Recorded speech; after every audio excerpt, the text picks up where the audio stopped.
नमस्कार। आकाशवाणी से प्रस्तुत है समाचार प्रभात।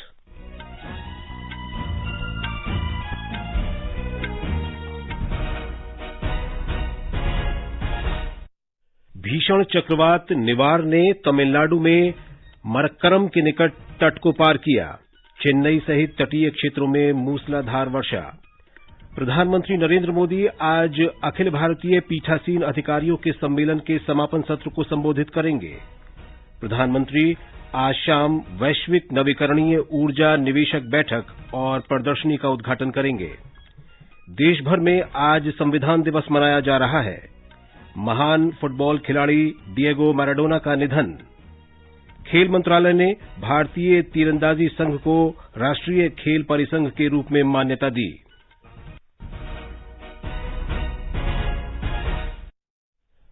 समाचार प्रभात में नवीन सक्सेना के साथ मैं विशाल शर्मा। कोविड-19 महामारी के खिलाफ देश एकजुट होकर लड़ रहा है। आप भी हमारे साथ सुरक्षा और बचाव के 3 आसान एहतियाती उपायों का संकल्प लें। मास्क पहनें, 2 गज दूरी है जरूरी, सुरक्षित दूरी बनाए रखें, हाथ और मुंह साफ रखें। अब समाचार विस्तार से। तमिलनाडु में भीषण चक्रवात निवार कल देर रात तट से टकराया और आज सवेरे पुदुचेरी के निकट तमिलनाडु के मरक्करम के पास तट को पार कर गया। इस प्रक्रिया में 120 से 130 किलोमीटर प्रति घंटे की रफ्तार से तेज हवाएं चलीं और चेन्नई समेत अनेक तटवर्ती इलाकों में मूसलाधार वर्षा हुई। तूफान के टकराने के दौरान समुद्र में काफी ऊंची लहरें उठीं। अनेक नदियों, नालों और जलाशयों में लबालब पानी भर गया है। मौसम विभाग ने कहा है कि ये चक्रवात तट से टकराने के लगभग 6 घंटे बाद कमजोर पड़ने लगेगा, लेकिन इसके प्रभाव से 15 घंटे से अधिक समय तक वर्षा होती रहेगी। एक रिपोर्ट।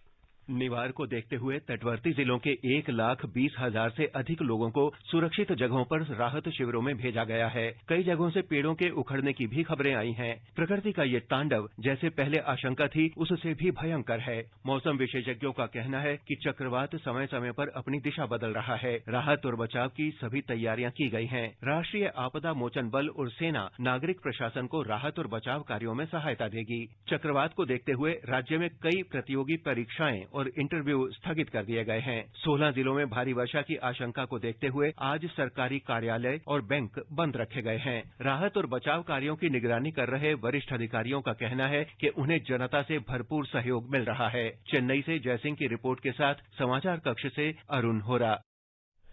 चक्रवाती तूफान निवार का पुदुचेरी तट से टकराने की प्रक्रिया कल रात करीब 11 बजे शुरू हुई, जिसके प्रभाव से आज तड़के 2:30 बजे तेज तूफानी हवाएं चलीं। रात भर लगातार वर्षा के कारण पुदुचेरी के निचले इलाकों में जल भराव की शिकायतें मिली हैं। पेड़ उखड़ने की अब तक 10 घटनाएं दर्ज की जा चुकी हैं। प्रधानमंत्री नरेंद्र मोदी आज वीडियो कॉन्फ्रेंसिंग के माध्यम से पीठासीन अधिकारियों के 80वें अखिल भारतीय सम्मेलन के समापन सत्र को संबोधित करेंगे। 2 दिन का ये सम्मेलन कल गुजरात में केवड़िया में शुरू हुआ। राष्ट्रपति रामनाथ कोविंद ने कल इसका उद्घाटन किया। हमारे संवाददाता ने बताया है कि लोकसभा अध्यक्ष ओम बिड़ला इस सम्मेलन की अध्यक्षता कर रहे हैं। अखिल भारतीय पीठासीन अधिकारी सम्मेलन में पहले दिन विभिन्न सत्रों के दौरान संवैधानिक संशोधन, जनहित याचिका की समीक्षा और अन्य मुद्दों पर चर्चा हुई। लोकसभा में कांग्रेस पार्टी के नेता अधीर रंजन चौधरी ने संवैधानिक संशोधन पर अपने विचार प्रस्तुत किए। इस बीच लोकसभा अध्यक्ष ओम बिरला ने संविधान दिवस के उपलक्ष्य में स्टैच्यू ऑफ यूनिटी के पास केवड़िया टेंट सिटी में कल शाम एक विशेष प्रदर्शनी का उद्घाटन किया। इस प्रदर्शनी में भारत में ऋग्वेद काल से चले आ रहे उच्च लोकतांत्रिक मूल्यों को दिलचस्प तरीके से दर्शाया गया है। इस प्रदर्शनी में 150 से अधिक स्लाइड शो, पोस्टर और बैनर है। प्रदर्शनी का मुख्य विषय संविधान और मौलिक कर्तव्य है। यह विशेष प्रदर्शनी स्टैच्यू ऑफ यूनिटी आने वाले पर्यटकों के लिए अगले कुछ दिनों के लिए खुली रहेगी। योगेश पंड्या, आकाशवाणी समाचार, अहमदाबाद। पीठासीन अधिकारियों के अखिल भारतीय सम्मेलन का आरंभ 1921 में हुआ था और ये इसका शताब्दी वर्ष है। इस बार सम्मेलन का विषय है विधायिका, कार्यपालिका और न्यायपालिका के बीच सौहार्दपूर्ण समन्वय, गतिशील लोकतंत्र की कुंजी। तीसरी वैश्विक नवीकरणीय ऊर्जा निवेशक बैठक और प्रदर्शनी री इन्वेस्ट 2020 आज आयोजित होगी। प्रधानमंत्री नरेंद्र मोदी वर्चुअल माध्यम से इसका उद्घाटन करेंगे।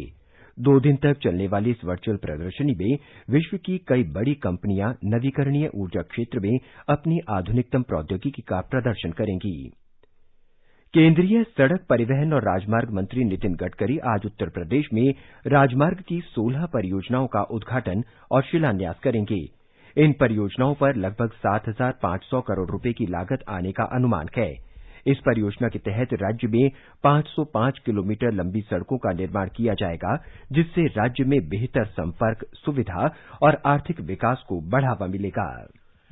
केंद्रीय मंत्रिमंडल ने राष्ट्रीय निवेश और अवसंरचना कोष NIIF द्वारा प्रायोजित ऋण प्लेटफॉर्म में 6,000 करोड़ रुपए के पूंजी निवेश को मंजूरी दे दी है।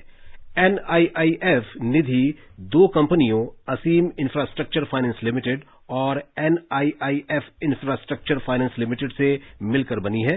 वित्त मंत्री ने अर्थव्यवस्था को बढ़ावा देने के लिए सरकार के प्रोत्साहन पैकेज के तहत 12 नवंबर को आत्मनिर्भर भारत के अंतर्गत जिन 12 उपायों की घोषणा की थी, ये उनमें से एक है। मंत्रिमंडल के फैसलों के बारे में जानकारी देते हुए सूचना और प्रसारण मंत्री प्रकाश जावड़ेकर ने बताया कि NIIF infrastructure debt financing platform अगले 5 वर्ष में अवसंरचना क्षेत्र को करीब 1 लाख करोड़ रुपए का ऋण उपलब्ध कराएगा। मंत्रिमंडल ने लक्ष्मी विलास बैंक के DBS बैंक इंडिया लिमिटेड के साथ विलय की योजना को भी मंजूरी दी। सूचना और प्रसारण मंत्री श्री प्रकाश जावड़ेकर ने कहा कि इससे बैंक के खातेदारों पर अपनी जमा राशि की निकासी पर लगी पाबंदी दूर हो जाएगी। डिपॉजिटर को अब कोई चिंता करने की जरूरत नहीं, बैंक में दौड़ने की जरूरत नहीं, क्योंकि एक बहुत अच्छे बैंक में जिनका बैलेंस शीट अच्छा है, जिनका कैपिटल एडेक्वेसी अच्छी है, जिनका अंतर्राष्ट्रीय प्रेजेंस है, ऐसे बैंक के साथ उनका अमालगमेशन जो हो रहा है, उससे 20.5 लाख डिपॉजिटर्स को सुरक्षा मिलेगी। अब उनको दौड़ के अपना पैसा निकालने की जरूरत नहीं, लेकिन जो भी निकालना कुछ चाहता है वो कभी भी निकाल सकता है। बैंक के लक्ष्मी विलास बैंक के ग्राहक और खातेदार 27 नवंबर से DBS बैंक इंडिया लिमिटेड के ग्राहक के रूप में अपने खातों में लेन देन कर सकेंगे। लक्ष्मी विलास बैंक से लेन देन पर लगी रोक उसी दिन से समाप्त हो जाएगी। प्रधानमंत्री ने सक्रिय गवर्नेंस और परियोजनाओं के समय पर कार्यान्वयन संबंधी मंच प्रगति की कल 33वीं बैठक की अध्यक्षता की। प्रगति सूचना, संचार और प्रौद्योगिकी आधारित मल्टी मॉडल प्लेटफॉर्म है, जिसमें केंद्र और राज्य सरकारें दोनों शामिल हैं। बैठक में विभिन्न परियोजनाओं, शिकायतों और कार्यक्रमों की समीक्षा की गई। जिन परियोजनाओं पर चर्चा की गई उनमें रेल मंत्रालय, सड़क और पोत परिवहन मंत्रालय तथा ऊर्जा मंत्रालय की महत्वपूर्ण परियोजनाएं शामिल हैं। इन परियोजनाओं की कुल लागत लगभग 1,41,000 करोड़ रुपए है। ये परियोजनाएं महाराष्ट्र, ओडिशा, कर्नाटक, उत्तर प्रदेश, जम्मू कश्मीर, गुजरात, हरियाणा, मध्य प्रदेश, राजस्थान तथा दादर और नगर हवेली से संबंधित हैं। प्रधानमंत्री ने संबंधित राज्यों के मुख्य सचिवों और केंद्र सरकार के संबंधित मंत्रालयों के सचिवों से कहा कि वो सभी परियोजनाओं का काम निर्धारित समय से पहले पूरा करने का प्रयास करें। बैठक के दौरान कोरोना वायरस और प्रधानमंत्री आवास योजना ग्रामीण से संबंधित शिकायतों पर भी विचार किया गया। इसके अलावा प्रधानमंत्री स्वनिधि योजना, कृषि संबंधी सुधारों और जिलों को निर्यात केंद्र के रूप में विकसित करने को लेकर चर्चा की गई। प्रधानमंत्री ने शिकायतों के निवारण के महत्व पर जोर दिया और कहा कि इस प्रक्रिया में मात्रा और गुणवत्ता दोनों पर ध्यान केंद्रित किया जाना चाहिए। राष्ट्र आज संविधान दिवस मना रहा है। ये दिन देश भर में राष्ट्रीय कानून दिवस के रूप में भी जाना जाता है। इस दिन 26 नवंबर 1949 को देश की संविधान सभा ने वर्तमान संविधान को विधिवत रूप से अंगीकार किया था और जिसे 26 जनवरी 1950 को लागू किया गया था। एक रिपोर्ट। संविधान दिवस पहली बार 2015 में मनाया गया था, जब राष्ट्रीय जनतांत्रिक गठबंधन सरकार ने डॉक्टर भीमराव अंबेडकर को श्रद्धांजलि के रूप में ये दिवस मनाने का निर्णय किया था। डॉक्टर अंबेडकर ने संविधान की प्रारूपण समिति के अध्यक्ष के रूप में महत्वपूर्ण भूमिका अदा की थी। संविधान का ऐतिहासिक दस्तावेज तैयार करने का विशाल कार्य पूरा करने में संविधान सभा को 2 वर्ष 11 महीने 17 दिन का समय लगा। इसके सदस्यों में अनेक ऐसे व्यक्ति शामिल थे जिन्होंने स्वतंत्रता आंदोलन में महत्वपूर्ण भूमिका अदा की थी। विभिन्न क्षेत्रों, धर्मों और समुदायों से संबद्ध इसके सदस्य देश की विविधता के प्रतीक थे। संविधान ने भारत को प्रभुसत्ता संपन्न, समाजवादी, धर्मनिरपेक्ष, लोकतांत्रिक गणराज्य घोषित किया और इसके नागरिकों के लिए न्याय, समानता और स्वतंत्रता तथा भाईचारे को बढ़ावा देने की वचनबद्धता व्यक्त की। भारत का संविधान दुनिया में किसी भी प्रभुसत्ता संपन्न देश की तुलना में सबसे लंबा लिखित संविधान है। देश में लोकतंत्र को सशक्त बनाने की दृष्टि से संविधान समय की कसौटी पर खरा उतरा है। सुपर्णा सैकिया की रिपोर्ट के साथ समाचार कक्ष से नईम अख्तर। संविधान दिवस पर प्रधानमंत्री नरेंद्र मोदी द्वारा गुजरात के केवडिया में सुबह 11 बजे संविधान की उद्देशिका का वाचन किया जाएगा। मध्य प्रदेश में इस कार्यक्रम का सीधा प्रसारण किया जाएगा। ब्यौरा हमारे संवाददाता से। इस मौके पर संविधान के मूल्यों और सिद्धांतों के संबंध में चर्चा और वेबिनार का आयोजन भी होगा। मुख्यमंत्री शिवराज सिंह चौहान आज भोपाल में एनर्जी स्वराज यात्रा का शुभारंभ करेंगे। एनर्जी स्वराज फाउंडेशन तथा मध्य प्रदेश ऊर्जा विकास निगम द्वारा आयोजित इस कार्यक्रम के दौरान सौर बस और सौर घर का प्रदर्शन भी किया जाएगा। आज संविधान सभा के सदस्य और सागर स्थित केंद्रीय विश्वविद्यालय के संस्थापक डॉक्टर हरि सिंह गौर का भी 151वां जन्मदिन है। इस अवसर पर भी विभिन्न कार्यक्रम होंगे। संजीव शर्मा, आकाशवाणी समाचार, भोपाल। बिहार के राज्यपाल फागू चौहान आज राज्य विधानसभा के संयुक्त सत्र को संबोधित करेंगे। सत्र के अंतिम दिन कल धन्यवाद ज्ञापन और सरकार की उपलब्धियों पर चर्चा की जाएगी। भाजपा के वरिष्ठ नेता और राष्ट्रीय जनतांत्रिक गठबंधन के उम्मीदवार विजय कुमार सिन्हा को कल विधानसभा का अध्यक्ष चुना गया। श्री सिन्हा को 126 और महागठबंधन के उम्मीदवार अवध बिहारी चौधरी को 114 वोट मिले। निर्वाचन आयोग ने बिहार में राज्यसभा की एक सीट के उपचुनाव के लिए अधिसूचना जारी कर दी है। ये सीट लोक जनशक्ति पार्टी के संस्थापक रामविलास पासवान के निधन के बाद खाली हुई है। उम्मीदवार 3 दिसंबर तक पर्चे भर सकते हैं और 4 दिसंबर को उनकी जांच होगी। मतदान और मतगणना 14 दिसंबर को होगी।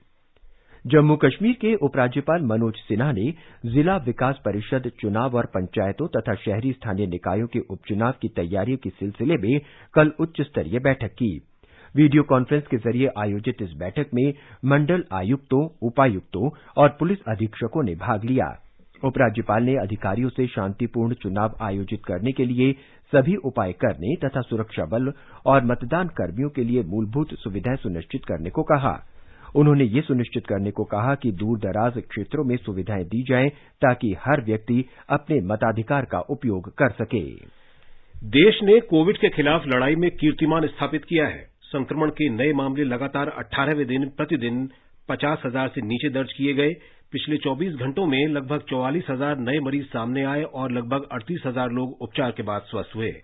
अब तक 86,42,000 से अधिक लोग संक्रमण से स्वस्थ हुए हैं। स्वस्थ होने की दर बढ़कर 93.72% हो गई है। देश में इस समय संक्रमण के 4,44,746 सक्रिय मरीज हैं, जो कुल मरीजों का केवल 4.82% है।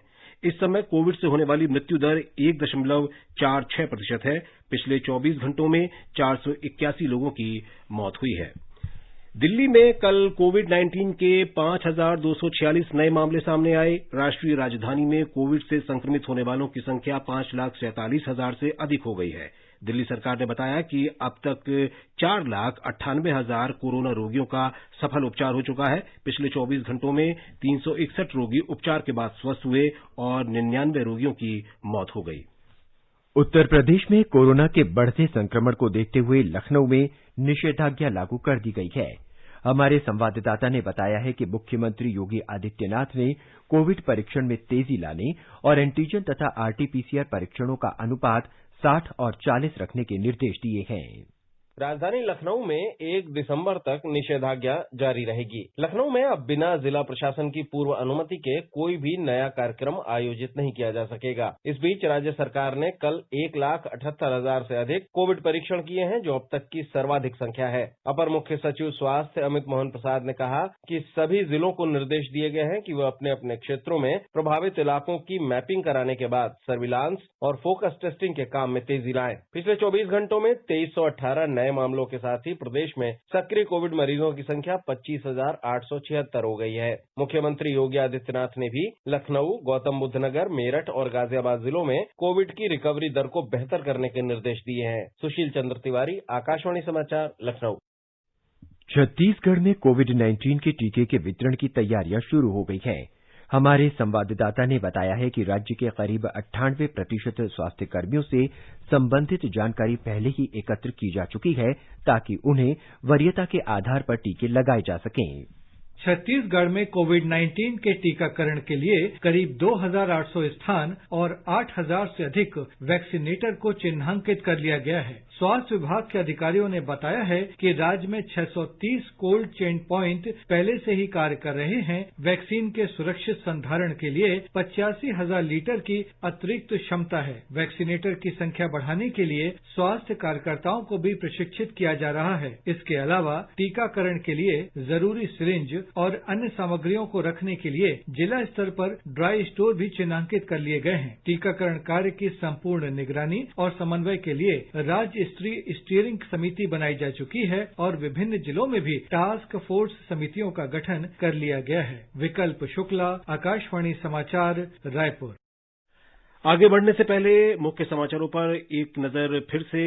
भीषण चक्रवात निवार ने तमिलनाडु में मराकन्नम के निकट तट को पार किया। चेन्नई सहित तटीय क्षेत्रों में मूसलाधार वर्षा। प्रधानमंत्री नरेंद्र मोदी आज अखिल भारतीय पीठासीन अधिकारियों के सम्मेलन के समापन सत्र को संबोधित करेंगे। प्रधानमंत्री आज शाम वैश्विक नवीकरणीय ऊर्जा निवेशक बैठक और प्रदर्शनी का उद्घाटन करेंगे। देश भर में आज संविधान दिवस मनाया जा रहा है। महान फुटबॉल खिलाड़ी डिएगो मैराडोना का निधन। और खेल मंत्रालय ने भारतीय तीरंदाजी संघ को राष्ट्रीय खेल परिसंघ के रूप में मान्यता दी। सरकार ने कहा है कि वर्तमान खरीफ विपणन मौसम के दौरान 304 लाख टन धान की खरीद की जा चुकी है, जो पिछले वर्ष की तुलना में 17.82% अधिक है। कृषि मंत्रालय की विज्ञप्ति में बताया गया है कि पंजाब, हरियाणा, उत्तर प्रदेश, तेलंगाना, उत्तराखंड, तमिलनाडु, चंडीगढ़, जम्मू कश्मीर, केरल, गुजरात, आंध्र प्रदेश, ओडिशा और महाराष्ट्र में धान की खरीद का काम सुचारू रूप से जारी है। अकेले पंजाब का योगदान 202 लाख टन धान का है, जो कुल खरीद का करीब 67% है। मंत्रालय के अनुसार खरीफ विपणन खरीद अभियान के अंतर्गत 27,18,000 किसानों को समर्थन मूल्य पर खरीद का लाभ पहुंचाया जा चुका है। कृपया ये खबर दोबारा सुनिए। निर्वाचन आयोग आज बिहार में राज्यसभा की एक सीट के उपचुनाव के लिए अधिसूचना जारी करेगा। विदेश मंत्री डॉक्टर एस जयशंकर की बहरीन की 2 दिन की सरकारी यात्रा संपन्न हो गई है। इस यात्रा के दौरान उन्होंने शहजादे और बहरीन के डिप्टी सुप्रीम कमांडर और प्रधानमंत्री सलमान बिन हमद अल खलीफा से और उप प्रधानमंत्री शेख अली बिन खलीफा से मुलाकात की। उन्होंने बहरीन के विदेश मंत्री डॉक्टर अब्दुल लतीफ बिन राशिद अल ज़ियानी से भी मुलाकात की। डॉक्टर जयशंकर ने बहरीन में भारतीय समुदाय के 3 लाख लोगों की मेजबानी करने और कोविड काल में उनका विशेष ध्यान रखने के लिए बहरीन को धन्यवाद दिया। बहरीन के नेताओं ने बहरीन के विकास में भारतीय समुदाय के योगदान की सराहना की। उन्होंने कोरोना काल में दवा, चिकित्सा उपकरणों और चिकित्सा कर्मियों के रूप में मदद देने के लिए भी भारत की सराहना की। दोनों पक्षों ने कोविड से संबंधित सहयोग को आगे मजबूत करने का संकल्प दोहराया। डॉक्टर जयशंकर ने बहरीन के विदेश मंत्री के साथ शिष्टमंडल स्तर की वार्ताएं की। दोनों मंत्रियों ने आपसी हितों के क्षेत्रीय और वैश्विक मुद्दों पर चर्चा की और कोविड के बाद के दौर की चुनौतियों से निपटने के लिए सहयोग पर विचार विमर्श किया। 2008 के मुंबई आतंकी हमलों की आज 12वीं बरसी है। इन हमलों में शहीद हुए सुरक्षाकर्मियों को श्रद्धांजलि देने के लिए मुंबई पुलिस कार्यक्रम आयोजित कर रही है। कोविड महामारी के कारण इसमें बहुत सीमित संख्या में लोग शामिल होंगे। हमारे संवाददाता ने बताया है कि ये श्रद्धांजलि सभा दक्षिण मुंबई में पुलिस मुख्यालय में बने नवनिर्मित स्मारक में आयोजित की जाएगी। 26 नवंबर 2008 को हुए मुंबई आतंकवादी हमले ने शहर का चित्र हमेशा हमेशा के लिए बदल दिया। समुद्र से आए 10 पाकिस्तानी आतंकवादियों ने Chhatrapati Shivaji Terminus, Nariman House, Leopold Cafe, Taj Hotel और टावर और ओबरॉय ट्राइडेंट होटल को निशाना बनाया। पाकिस्तानी आतंकवादी अजमल आमिर कसाब, जिसे जीवित पकड़ा था, उस पर बाद में मुकदमा चलाया गया और नवंबर 2012 में उसे फांसी दे दी गई। हमले में मारे गए लोगों में एटीएस प्रमुख हेमंत करकरे, आर्मी मेजर संदीप उन्नीकृष्णन, मुंबई के अतिरिक्त पुलिस आयुक्त अशोक कामटे और वरिष्ठ पुलिस निरीक्षक विजय साळस्कर शामिल थे। इन वीरों को याद करते हुए आज मुंबई पुलिस ने शहीद सुरक्षाकर्मियों को श्रद्धांजलि अर्पित करने के लिए एक कार्यक्रम का आयोजन किया है। इसमें शहीद पुलिस के परिवार के सदस्य और सुरक्षाकर्मी भाग लेंगे। कुणाल शिंदे, आकाशवाणी समाचार, मुंबई। महान फुटबॉल खिलाड़ी डिएगो मैराडोना का दिल का दौरा पड़ने से देहांत हो गया है। मैराडोना 60 साल के थे। कल तड़के मैराडोना को दिल का दौरा पड़ा और डॉक्टर उन्हें बचाने में विफल रहे। इंग्लैंड के खिलाफ विश्व कप में हैंडबॉल से गोल करके हैंड ऑफ गॉड कहलाने वाले अद्भुत फुटबॉल सितारे मैराडोना करोड़ों आंखों को नम करके दुनिया को अलविदा कह गए। मात्र 16 साल की उम्र में फुटबॉल को अपने पैरों पर नचाने वाले इस खिलाड़ी ने 1986 के विश्व कप में 5 गोल करके अर्जेंटीना को चैंपियन बनाया। अपने खेल के लिए दुनिया भर के चहेते रहे मैराडोना ने 1990 के विश्व कप में भी अपनी टीम को फाइनल तक पहुंचाया। हालांकि उनकी टीम खिताब जीतने से चूक गई। मैराडोना ही वो खिलाड़ी हैं जिनके नाम पर विश्व कप में सबसे ज्यादा 16 मैचों में कप्तानी का रिकॉर्ड दर्ज है। इस सितारे ने करियर में कुल 312 गोल किए, तभी तो उन्हें FIFA player of the century पुरस्कार से भी नवाजा गया। मैराडोना ने 4 विश्व कप में 21 मैच खेले और 8 गोल किए। दुनिया इस सितारे को युगों युगों तक याद रखेगी। धर्मेंद्र, आकाशवाणी समाचार, दिल्ली। अर्जेंटीना ने मैराडोना के निधन पर 3 दिन के शोक की घोषणा की है। अर्जेंटीना के फुटबॉल खिलाड़ी लियोनेल मेसी ने कहा है कि मैराडोना हमेशा लोगों के हृदय में रहेंगे। उपराष्ट्रपति एम वेंकैया नायडू ने महान फुटबॉल खिलाड़ी डिएगो मैराडोना के निधन पर दुख व्यक्त किया है। एक ट्वीट में श्री नायडू ने कहा कि मैराडोना असाधारण खिलाड़ी थे जिन्होंने अपने जादुई खेल से लाखों लोगों को रोमांचित किया। उन्होंने कहा कि मैराडोना की अचानक मृत्यु फुटबॉल जगत के लिए भारी नुकसान है। खेल और युवा मामलों के मंत्रालय ने भारतीय तीरंदाजी संघ को राष्ट्रीय खेल परिसंघ के रूप में मान्यता दे दी है। मंत्रालय ने इस साल की शुरुआत में हुए नए पदाधिकारियों के लिए उसके चुनाव को भी मान्यता दे दी है। भारतीय तीरंदाजी संघ की मान्यता मंत्रालय ने 7 दिसंबर 2012 को खत्म कर दी थी, क्योंकि उसने उच्चतम न्यायालय के निर्देशों के अनुसार अपने चुनाव नहीं कराए थे। मान्यता 1 साल तक वैध रहेगी। भारतीय तीरंदाजी संघ के अध्यक्ष अर्जुन मुंडा ने इस निर्णय का स्वागत करते हुए कहा कि इससे भारतीय तीरंदाजी में नए अध्याय की शुरुआत होगी। संचार मंत्रालय ने कहा है कि अगले साल 15 जनवरी से सभी लैंडलाइन टेलीफोन से मोबाइल पर कॉल करने से पहले 0 लगाना होगा। लैंडलाइन से लैंडलाइन, मोबाइल से लैंडलाइन और मोबाइल से मोबाइल कॉल्स करने के लिए कोई परिवर्तन नहीं होगा। दूरसंचार विभाग ने भारतीय दूरसंचार विनियामक प्राधिकरण ट्राई की सिफारिश पर यह निर्णय लिया है। करगिल में लद्दाख में 23 नवंबर को हुई हल्की बर्फबारी के बाद लद्दाख को कश्मीर से जोड़ने वाले राष्ट्रीय राजमार्ग 1D पर आवागमन रोक दिया गया है। विजयक परियोजना के कमांडर ने बताया कि बर्फ हटाने का काम चल रहा है और मौसम सही होने पर यातायात जल्द शुरू हो जाएगा। लेह विकास परिषद करगिल के कार्यवाहक मुख्य कार्यकारी पार्षद मुबारक शाह ने आकाशवाणी को बताया कि उन्होंने फिसलन वाले इलाकों में मिट्टी के उचित इंतजाम के निर्देश दिए हैं, क्योंकि जोजिला में ज्यादा बर्फबारी नहीं हो रही। और अब एक नजर आज के मौसम पर। राष्ट्रीय राजधानी दिल्ली में आमतौर पर बादल छाए रहने के साथ हल्की वर्षा या बौछार आने की संभावना है। मुंबई में आसमान आमतौर पर साफ रहेगा। चेन्नई में आमतौर पर बादल छाए रहने और हल्की वर्षा होने का अनुमान है। कोलकाता में आंशिक रूप से बादल छाए रहेंगे। जम्मू में न्यूनतम तापमान 12 डिग्री और अधिकतम तापमान 21 डिग्री सेल्सियस के आसपास रह सकता है। यहां आंशिक रूप से बादल छाए रहने का अनुमान है।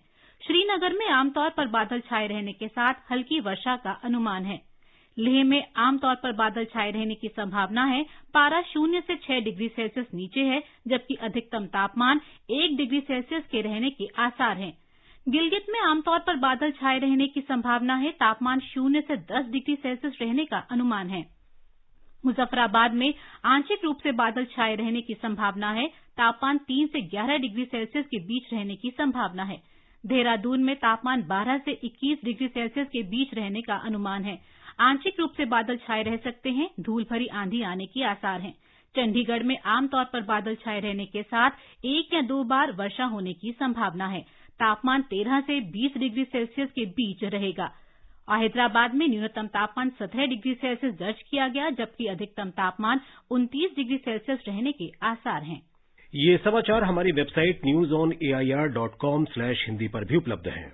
और अब आज के समाचार पत्रों की सुर्खियों के साथ हैं नवीन। धन्यवाद विशाल।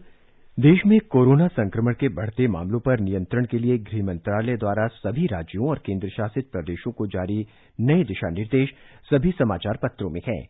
दैनिक जागरण की सुर्खी है, भीड़ पर काबू कर संक्रमण रोके राज्य। अमर उजाला के शब्द हैं, निगरानी रोकथाम के लिए गृह मंत्रालय ने कहा दिशा निर्देशों का सख्ती से पालन हो। राज्यों को रात्रि कर्फ्यू की छूट, कंटेनमेंट जोन के बाहर लॉकडाउन के लिए मंजूरी जरूरी। दैनिक भास्कर ने दिल्ली के स्वास्थ्य मंत्री सत्येंद्र जैन के हवाले से लिखा है, दिल्ली में कोरोना के पॉजिटिविटी रेट में लगातार गिरावट आ रही है। आपको वैक्सीन कब मिलेगी, एसएमएस से बताएगी सरकार। राष्ट्रीय सहारा ने इसे देते हुए लिखा है, टीका किन्हें और कैसे दिया जाएगा, सरकार ने खींचा खाका। टीका लगने का सर्टिफिकेट भी मिलेगा। पाकिस्तान आतंकवाद का सबसे बड़ा अड्डा राष्ट्रीय सहारा में है। संयुक्त राष्ट्र में भारत के स्थायी प्रतिनिधि ने पाकिस्तान की ओर से संयुक्त राष्ट्र को सौंपे गए डोजियर को बताया झूठ का पुलिंदा। भारत ने पाक को याद दिलाया एबटाबाद। नई शिक्षा नीति में युवा को स्वयं को टटोलने का मौका। लखनऊ विश्वविद्यालय के 100 साल पूरे होने पर प्रधानमंत्री नरेंद्र मोदी के इन शब्दों को हिंदुस्तान ने प्रमुखता से दिया है। जनप्रतिनिधियों के अमर्यादित आचरण से जनता को होती है पीड़ा। राष्ट्रपति रामनाथ कोविंद के इन शब्दों को राजस्थान पत्रिका ने दिया है। पीठासीन अधिकारी के सम्मेलन में राष्ट्रपति ने कहा कि विवाद को संवाद से सुलझाएं। सशक्त संचार माध्यमों के युग में जनता अपने प्रतिनिधियों के हर कामकाज पर रखती है नजर। नए कृषि कानूनों के विरोध में किसान संगठनों के दिल्ली कूच को देखते हुए पुलिस प्रशासन के कड़े इंतजामों को भी अखबारों ने अहमियत दी है। दैनिक जागरण के अनुसार राजधानी में प्रदर्शन के मद्देनजर सीमा पर कड़ी चौकसी। जम्मू कश्मीर में रोशनी जमीन घोटाले में घिरी महबूबा। 3 कनाल जमीन कब्जा कर बनाया पार्टी दफ्तर। इस खबर को हरिभूमि ने बॉक्स में देते हुए लिखा है, सीबीआई कर रही है जांच, अब तक हुए कई बड़े खुलासे। कांग्रेस के वरिष्ठ नेता अहमद पटेल के निधन का समाचार भी अखबारों ने दिया है। बकौल जनसत्ता नहीं रहे कांग्रेस की कश्ती के खेवनहार अहमद पटेल। और अंत में मुख्य समाचार एक बार फिर। भीषण चक्रवात निवार ने तमिलनाडु में मराकन्नम के निकट तट को पार किया। चेन्नई सहित तटीय क्षेत्रों में मूसलाधार वर्षा। प्रधानमंत्री नरेंद्र मोदी आज अखिल भारतीय पीठासीन अधिकारियों के सम्मेलन के समापन सत्र को संबोधित करेंगे। प्रधानमंत्री आज शाम वैश्विक नवीकरणीय ऊर्जा निवेशक बैठक और प्रदर्शनी का उद्घाटन करेंगे। देश भर में आज संविधान दिवस मनाया जा रहा है। महान फुटबॉल खिलाड़ी डिएगो मैराडोना का निधन। और खेल मंत्रालय ने भारतीय तीरंदाजी संघ को राष्ट्रीय खेल परिसंघ के रूप में मान्यता दी। इसके साथ ही समाचार प्रभात का ये अंक समाप्त हुआ। नमस्कार।